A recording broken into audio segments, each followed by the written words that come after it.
Hey guys, so we'll be talking about the couch stretch. This is one of my favorite stretches. It's going to be the two-phase couch stretch. So first part is going to hit your hamstrings and glutes. The other part is going to hit your hip flexor and the psoas, the front part of your hip, and then we'll switch sides and hit the other sides of each. This is a really great stretch to do if you are sitting a lot. If you're in a car, this will be something that I do. The first thing I do when I get out of my car. So. What you do is you have your shin, drag it down. Also, you have a pad for your knee. I like to use a shoe sometimes if there's nothing else around. Have my knee as close to that corner as I can, shins against the wall, and I take a big step forward with this front leg. Make sure that knee is stacked over the ankle. Keep that heel down. The whole part of your foot is on the ground, and you're actively pressing that knee out. I'm trying to get my hip as close to the ground as I can, get my chest up.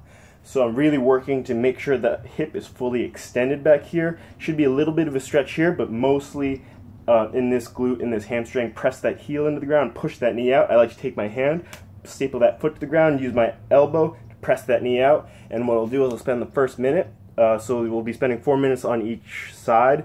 First 2 minutes are going to be here in this low position, and then we'll transition to the higher position. But in this low position, I like to spend the first minute just getting used to it, just maybe wiggling around, trying to pull the hips back a little bit. And then the second minute of this first part of the phase, then I can start flossing around, do some little hip circles one direction, then the other direction. Really important to keep actively pressing down through the ground into that heel to keep this glute hamstring area real active. It should be pretty gnarly, especially if you push that knee out. Don't let that knee cave in. It's really easy for that to happen.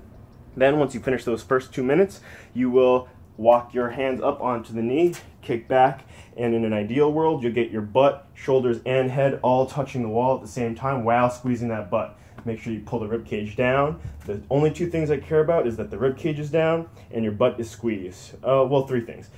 Pull the rib cage down, squeeze your butt, and breathe. You can put your hands on your knees, but don't rest on your knee. I want you to press that knee away from you, and this should be really spicy. If you start sweating a lot, it makes sense. You're trying to crank that hip open. You're getting that hip flexor, that psoas, all that stuff that gets really short from sitting all day. So you'll try to press that ground away and breathe. Squeeze your butt, pull the rib cage down.